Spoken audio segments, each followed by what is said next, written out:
Hello everyone. तो भाई सबका स्वागत है आपके अपने चैनल केल्विन पर, जिसमें हम आपको करा रहे हैं फिजिक्स के सारे इंपॉर्टेंट क्वेश्चन, सारे न्यूमेरिकल कंसेप्चुअल क्वेश्चन जो आपके लिए हैं बहुत ही महत्वपूर्ण आपके स्कूल के एग्जाम्स के लिए। और भाई जो लोग तैयारी कर रहे हैं जेई नीट की, उनका फाउंडेशन भी यहीं से बनेगा स्ट्रॉन्ग।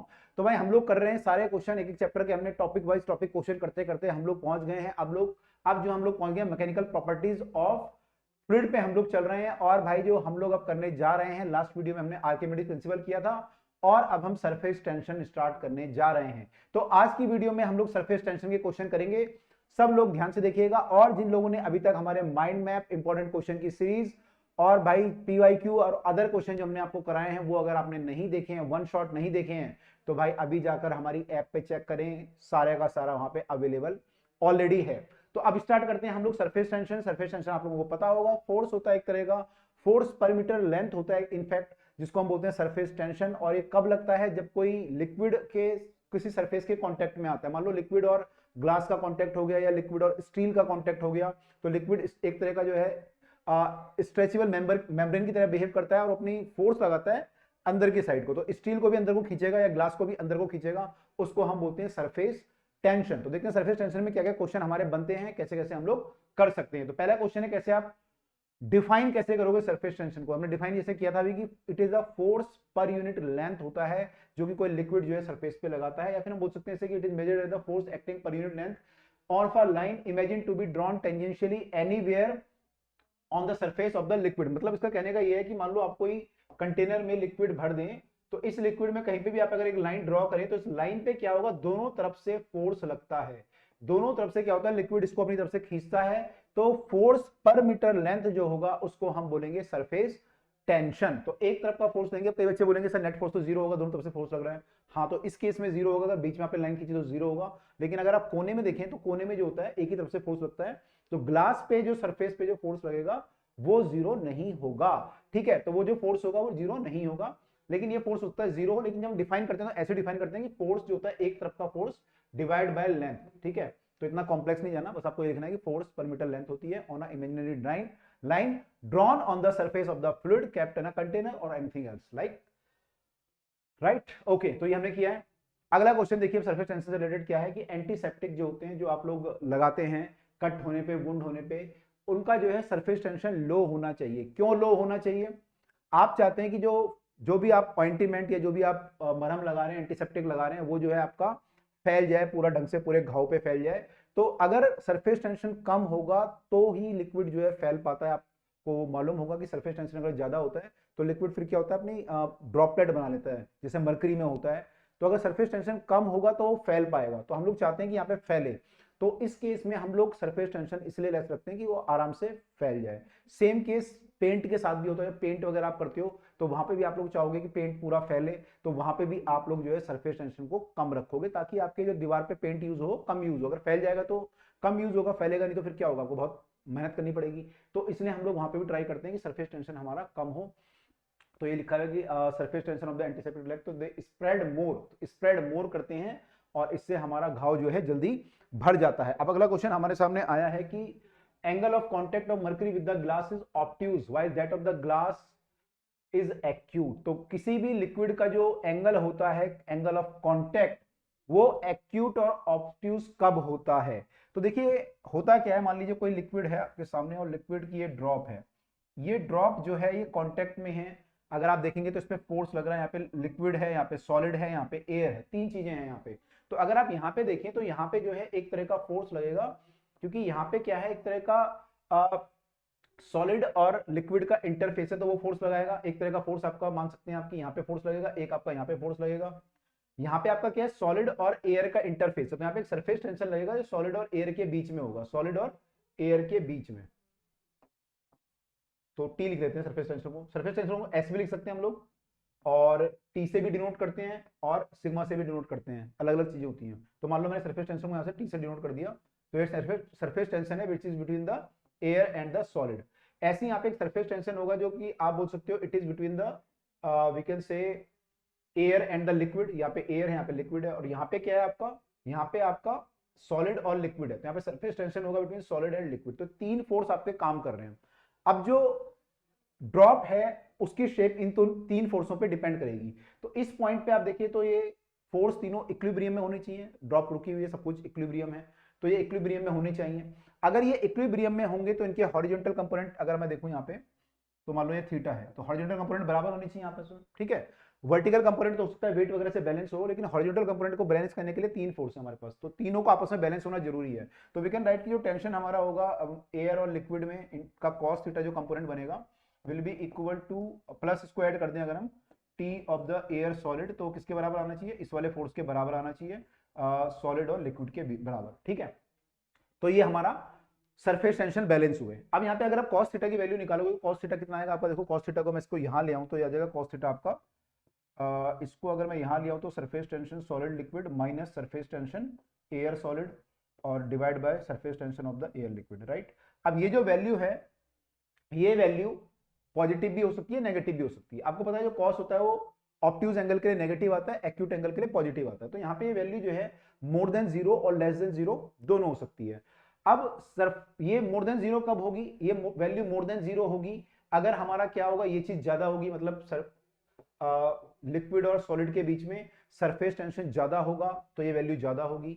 सॉलिड और लिक्विड के बीच में सरफेस टेंशन ज्यादा होने का मतलब कि एक तरह का आई विल नॉट से सरफेस टेंशन, एक तरह का कोएसिव फोर्स जो होगा अगर वो ज्यादा होगा तो लिक्विड जो है ये वैल्यू ज्यादा आएगी, मतलब चिपक रहा होगा अगर उस पे सॉलिड पे, तो हम क्या बोलेंगे कोएसिव फोर्स ज्यादा है, तो ये वैल्यू हमारी ज्यादा आएगी एज कंपेयर टू इसके। ये किस में होता है, ग्लास में होता है, मरकरी में होता है, कि हमारा जो है सॉलिड और लिक्विड चिपक जाता हो, तो ये होता है आपका, सॉरी वाटर में होता है, मरकरी में होता है, ये आपका होता है किसमें, वाटर में होता है कि चिपक जाता है। तो वाटर में जब चिपकेगा तो ये वैल्यू ज्यादा आएगी आपकी, तो वैल्यू पॉजिटिव आएगी। पॉजिटिव आएगी तो कॉस आपका पॉजिटिव कब होता है, एक्यूट एंगल पे, तो वाटर के साथ जो एंगल बनेगा वो एक्यूट बनेगा। लेकिन जब मरकरी के साथ आप बात करेंगे तो मरकरी के साथ जो एंगल बनेगा वो ऑब्ट्यूज एंगल यहां पर बनते हैं, तो उसके अकॉर्डिंग फिर जो है सारी चीजें यहां पे होती हैं। तो ये इस पे डिपेंड करता है। इसको एक बार देख लेते हैं हम लोग आंसर की फॉर्म में जो लिखा हुआ है यहाँ पे। देखिए ये इन्होंने बना रखा है यहाँ पे सरफेस जो है हमारा, और ये दिखा रखे हैं यहाँ पे सारे फोर्स। तो ये हमारे फोर्स हैं यहाँ पे, ये सॉलिड और लिक्विड के बीच में है, सॉलिड और एयर के बीच में है, लिक्विड और एयर के बीच में है। तो यहाँ पे जो थीटा वगैरह से आप देखोगे तो उनका कॉस थीटा इन्होंने जो निकाला है, ये वाला थीटा निकाला है, तो ये वाला थीटा के इन्होंने प्रूव किया कि कब हमारा एक्यूट और ऑब्ट्यूज कब होना चाहिए। तो इस पर डिपेंड करेगा आपका कि एक्यूट है या ऑब्ट्यूज है, ये डिपेंड करता है, ठीक है। तो ये डन है हमारा आई थिंक। चलिए आगे मूव करते हैं, ठीक है। तो उस पर डिपेंड करेगा आपका कि एंगल एक्यूट आएगा या ऑब्ट्यूज आएगा। अगला क्वेश्चन हमारा क्या है, अगला क्वेश्चन हमारा है कि water on a clear glass surface tend to spread out while mercury form the drop. तो वाटर क्यों स्प्रेड आउट कर जाता है और मर्करी ड्रॉप क्यों फॉर्म करता है, तो इसका रीजन यही है कि वाटर में जो होता है सरफेस टेंशन कम होता है, या बोल सकते हो वाटर में जो एक तरह का कोएसिव फोर्स होता है अपने मॉलिक्यूल के बीच में वो कम होता है, और एडेसिव फोर्स जो है ज्यादा होता है पानी और ग्लास के बीच में, तो वो जो है चिपक जाता है वहां पे। तो लेकिन मर्करी में क्या होता है, अपना कोएसिव फोर्स बहुत स्ट्रांग होता है, तो वो ड्रॉपलेट जो है बना के रखता है। तो जैसे यहाँ पे देखते हैं क्या क्या रिजल्ट लिखा हुआ है, यहाँ पे लिखा है for mercury glass angle of contact, या एंगल ऑफ कॉन्टेक्ट से भी आप एक्सप्लेन कर सकते हो कि एंगल ऑफ कॉन्टेक्ट हमारा जो अभी हमने डिस्कस किया था कि यहाँ पे ऑब्ट्यूज होता है इसलिए वो ड्रॉप बना के रखेगा, और जहाँ पे हमारा एंगल ऑफ कॉन्टेक्ट जो है एक्यूट हो जाएगा वहां पे वो ड्रॉप नहीं बनाएगा। तो ये आप लिख सकते हो, ये भी रीजन हमारा हो सकता है। अगला क्वेश्चन क्या हमारे सामने, अगला क्वेश्चन है surface tension of a liquid is independent of the area of the liquid surface. Surface tension जो होता है वो सरफेस के एरिया पे डिपेंड नहीं करता है। तो एक्चुअली सरफेस टेंशन जो होता है बाउंड्री पे लगता है, तो ये एरिया पे डिपेंड नहीं करता है, डिपेंड करता है कि आपका पैरामीटर कितना है या आपकी बाउंड्री कितनी बड़ी है उस पर डिपेंड करता है। ये जो है एरिया पे डिपेंड नहीं करता है। जैसे मान लो अगर आपने यहाँ पे कोई एक स्क्वायर फ्रेम लिया और इसमें आपने कोई जो है सोप की फिल्म बना दी, मतलब सोप में डुबाया और फिल्म बना दी, फिल्म बोलते हैं मतलब कि एक पतली सी लेयर बना दी है ना, ये वाली फिल्म नहीं है जो मूवी होती है, ठीक है, वो नहीं बनाया आपने, एक पतली सी आपने लेयर बनाई, तो क्या होगा इसमें सरफेस टेंशन लगाएगा। तो सरफेस टेंशन जो लगेगा या फोर्स जो लगेगा सरफेस टेंशन का, वो सब जो है बाउंड्री पे लगेगा। तो ये एरिया पे डिपेंड नहीं करेगा कि एरिया कितना, डिपेंड करेगा बाउंड्री कितनी लंबी है उस पर डिपेंड करेगा, ठीक है। तो सरफेस टेंशन जो है एरिया पे डिपेंड नहीं करता है, वो जो है फोर्स पर यूनिट लेंथ होता है, तो लेंथ पे डिपेंड करता है, लेंथ हमारी कितनी है। तो क्या लिखा है, surface tension of a liquid is acting per unit length on a line drawn tangentially, तो it is independent of the liquid surface, it depends only on the, लिखा नहीं है यहाँ पे लेकिन it depends only on the length of the boundary, ठीक है। अगला क्या है हमारे सामने, अगला हमारे सामने drop of liquid under no external force is always spherical. अगर कोई ग्रेविटी फोर्स ना हो तो ये स्फेरिकल ड्रॉप होगी, हमेशा कैसे रहेगी, स्फेरिकल। तो हमारी ड्रॉप जो है सारी स्फेरिकल बनेगी, लेकिन अगर ग्रेविटी होगी तो थोड़ा सा फिर वो क्या होता है, ग्रेविटी के कारण नीचे को ऐसे फैल जाती है, ठीक है। लेकिन हमारी अगर ग्रेविटी कोई फोर्स ना हो तो कैसी होनी चाहिए, स्फेरिकल। इसका रीजन क्या है, इसका रीजन भी यही है कि जो सरफेस, एक्चुअली इसका रीजन वैसे सरफेस एनर्जी होता है कि जब स्फेरिकल ड्रॉप बनती है तो सरफेस एनर्जी कम होती है। आपको पता है कोई भी बॉडी अपनी एनर्जी को कम करना चाहता है, और जब हमारी ड्रॉप जो है स्फेरिकल बनती है तो उसकी एनर्जी कम होती है, सरफेस एनर्जी, तो इसलिए वो स्फेरिकल होता है।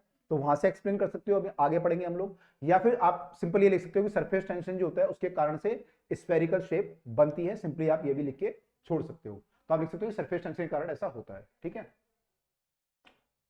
यहाँ पे लिखा है absence of any force liquid drop tend to acquire the minimum surface area. देखो ये बात लिखी है, मिनिमम सरफेस एरिया ट्राई करता है अपना, ताकि एनर्जी हमारी कम हो ड्यू टू सरफेस टेंशन, ठीक है। तो ये सरफेस एनर्जी का कंसेप्ट है जो आप आगे पढ़ेंगे, लेकिन आप सरफेस टेंशन भी लिख के छोड़ सकते हो, ठीक है। अगला क्वेश्चन है what is the effect on the angle of contact of a liquid if the temperature is increase. तो एंगल ऑफ कांटेक्ट पे क्या फर्क पड़ेगा ये हमें बताना है। एंगल ऑफ कांटेक्ट आपने देखा होगा वाटर के केस में, जो एंगल ऑफ कांटेक्ट होता है वो ऐसा कुछ होता है, मतलब 0 डिग्री के आसपास होता है, एंगल ऑफ कांटेक्ट 0 ही होता है। और मरकरी के केस में ये ऐसा कुछ होता है, मतलब ज्यादा होता है। तो अगर हम टेम्परेचर बढ़ाएंगे तो यहाँ पे क्या फर्क पड़ेगा ये आपको बताना है। अब देखो यहाँ पे क्या होता है, एक्चुअली यहाँ पे ना आपका एंगल कम है, यहाँ पे ज्यादा है। अब यहाँ पे क्या होता है, कोहेसिव फोर्स ज्यादा होता है, मतलब ग्लास पे चिपक रहा होता है लिक्विड, कोहेसिव फोर्स ज्यादा होता है। तो जैसे हम टेम्परेचर बढ़ाते हैं तो कोहेसिव फोर्स वीक होना शुरू हो जाता है। क्या होता है, कोहेसिव फोर्स वीक होना शुरू हो जाता है। कोहेसिव फोर्स जब वीक होगा तो क्या होगा, धीरे धीरे इसका आपस में अट्रैक्शन फोर्स कम हो जाएगा, ऐसे हो जाएगा लगभग ये। तो एंगल हमारा क्या होगा, धीरे धीरे बढ़ना शुरू हो जाएगा। तो हमारा क्या होगा, angle of contact will increase. तो आप टेम्परेचर अगर इंक्रीज करेंगे तो एंगल ऑफ कांटेक्ट भी क्या होगा, angle of contact will also increase. तो angle of contact will also increases, ठीक है जनाब। तो ये भी हमारा हो गया, ये हम ऑलरेडी डिस्कस कर चुके हैं। Surface tension of the lubricating oil and paints का लो क्यों रखना चाहिए, ऑलरेडी हम कर चुके हैं डिस्कस, कि वो फैल जाए आराम से सरफेस पे, इसलिए उसको लो रखना चाहिए। तो ये भी इजी है यार, आप कर लोगे।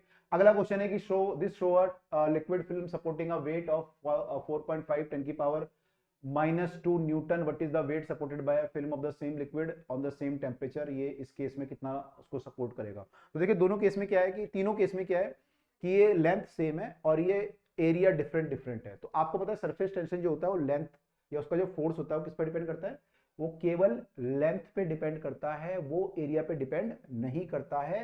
तो तीनों ही केस में क्या होगा, सरफेस टेंशन हमारा सेम होगा। सरफेस टेंशन क्या होगा, सेम होगा। तो इन्होंने बोला कि एक्सप्लेन योर आंसर फिजिकली।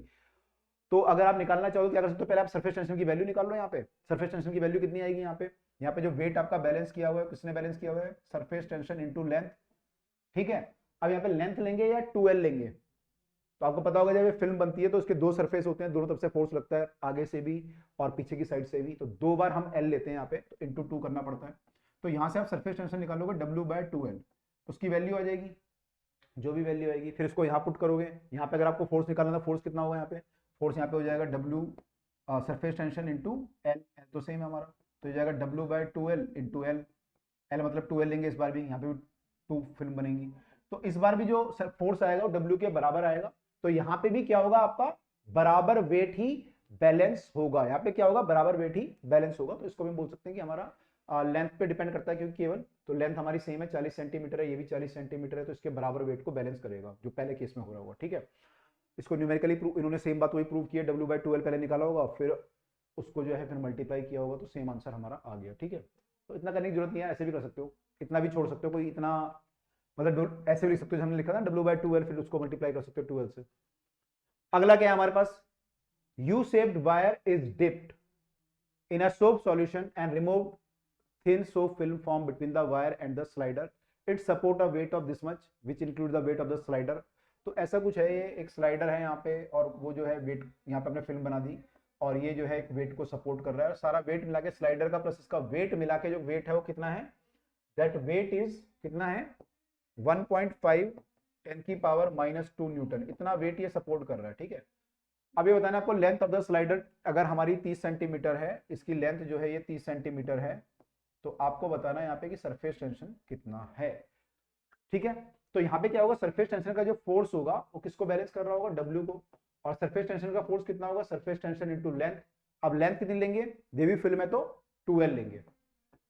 ये वेट को बैलेंस कर रहा है तो आपको एस निकालना है, एस क्या हो जाएगा, डब्ल्यू बाई 12। तो बस ये निकाल लो, डब्ल्यू कितना आपका 1.5 10 की पावर माइनस 2, और एल कितना है आपका 2 इंटू 0.3 कर देंगे मीटर में अगर होगा तो, 0.3 से कट जाएगा 5 टाइम्स, तो ये डिवाइड होगा तो 2.5 10 की पावर माइनस 2 आ जाएगा। और यूनिट क्या होगा इसका, सरफेस टेंशन का यूनिट क्या होता है, फोर्स पर मीटर लेंथ होता है ये, तो न्यूटन पर मीटर। तो ये हमारा एक और आंसर आ गया, 2.5 10 की पावर माइनस 2 न्यूटन पर मीटर, ये हमारा सरफेस टेंशन होगा। ठीक है, अगला क्वेश्चन हमारे सामने है, a square frame is dipped in a liquid of surface tension this much, on taking out the membrane is formed, what is the force acting on the surface of the wire frame। तो एक अपने wire frame डुबाया और इसमें आपने एक film बना दी। अब इस पे क्या हो रहा है, वायर फ्रेम जो है आपका 10 बाय 10 का था, 10 सेंटीमीटर बाय 10 सेंटीमीटर का। अब यहाँ पे फिल्म बन गई, तो ये कह रहा है कि सरफेस टेंशन अगर हमारी 28 इंटू 10 की पावर माइनस 3 न्यूटन पर मीटर है, तो बताओ इस पे कितना फोर्स लगेगा फ्रेम पे। ठीक है, तो फ्रेम पे देखो, ऐसे तो आप देखोगे तो फोर्स ऐसे लगेगा, इस पे फोर्स ऐसे लग रहा होगा, इस पे ऐसे, और इस वाली साइड पे ऐसे, और इस पे ऐसे। अगर मैं वैसे फिजिक्स की मामले में बात करूं, आपने अगर न्यूटन लॉ वगैरह पढ़ा होगा, तो नेट फोर्स कितना होगा इस पे, नेट फोर्स 0 होगा। ठीक है, वैसे तो 0 है, लेकिन फिर भी इसने फोर्स, जब इस ऐसे क्वेश्चन में फोर्स पूछता है तो हम लोग का मतलब होता है टोटल फोर्स, मतलब आपको सिंपल ऐड करना है बिना डायरेक्शन के। तो इसमें अगर हम फोर्स निकालें, ये केवल सरफेस टेंशन के क्वेश्चन ऐसा होता है, तो अगर हम फोर्स निकालें यहाँ पे, तो फोर्स हमारा कितना आ जाएगा, फोर्स हमारा आ जाएगा सरफेस टेंशन इंटू लेंथ, और वो भी 2L करना पड़ेगा क्योंकि आगे डबल लेंथ होगी आपकी। और L कितना होगा आपका, L मतलब ये पूरा, यहाँ भी फोर्स लगेगा, यहाँ भी, तो L कितना हो जाएगा 4 टाइम्स इंटू ए, ये आपका L हो जाएगा 4A के बराबर। I hope you are getting, क्योंकि यहाँ भी फोर्स लगेगा तो S into L plus S into L plus S into L plus S into L, और उनको डबल करना पड़ेगा क्योंकि पीछे भी है, तो ऐसा करके आपका हो जाएगा। ठीक है, मैंने एस इंटू ए करके 4 बार हो जाएगा, तो ये आपका आ जाएगा 8 टाइम्स एस इंटू ए हमने इसकी लेंथ मानी है, तो 8 टाइम्स हमारा सरफेस टेंशन का वैल्यू है 28 इंटू 10 की पावर माइनस 3, और ए का वैल्यू है हमारा 10 सेंटीमीटर यानी 0.1 मीटर। इसको सॉल्व करना है हमें, तो इसको सॉल्व कर लो भाई, कितना आएगा ये 28 इंटू 0.8 कर लो, इनकी मल्टीप्लाई करेंगे 0.8 हो जाएगा ये, या 28 इंटू 8 कर लो, 10 की पावर तो कर ही लेंगे फिर। ये आ जाएगा आपका 16 और 6 22, 224 आएगा ये, 224 इंटू 10 की पावर माइनस 4 हो जाएगा ये। तो यहाँ पे अगर लगेंगे 10 की पावर माइनस 2 हो जाएगा, this is the force in newton. तो ये हमारा जो है फोर्स आ जाएगा इन न्यूटन, 2.24 10 की पावर माइनस 2 न्यूटन। तो ऐसे भी लिख सकते हैं 0.024 10 की पावर न्यूटन। तो हमने भाई इस वीडियो में जो है बेसिक देख लिया है, सरफेस टेंशन का बेसिक कैसे कैसे करते हैं हम लोग। उसका फिर जो एप्लीकेशन है वो सरफेस एनर्जी में हम क्वेश्चन इसके करेंगे, तो वहां पे और एप्लीकेशन आएगा, तो वहां पे आपको और क्लियर होगा कि सरफेस एनर्जी में कैसे हम लोग इसको यूज करते हैं। तो आई होप आपका सरफेस टेंशन का बेसिक क्लियर हुआ होगा। अब हम अगली वीडियो में सरफेस एनर्जी के क्वेश्चन देखेंगे कि सरफेस एनर्जी हम लोग कैसे करते हैं। तो मिलते हैं आपसे अगली वीडियो में सरफेस एनर्जी के साथ, तो बने रहिए हमारे साथ और देखते रहिए। और भाई जिन लोगों ने अभी तक जो है वन शॉट माइंड मैप नहीं देखे हैं, वो भी जो है चैनल पर जाकर प्लेलिस्ट में देख लें। तो मिलते हैं आपसे अगली वीडियो में, टिल देन बाय, पढ़ते रहिए और आगे बढ़ते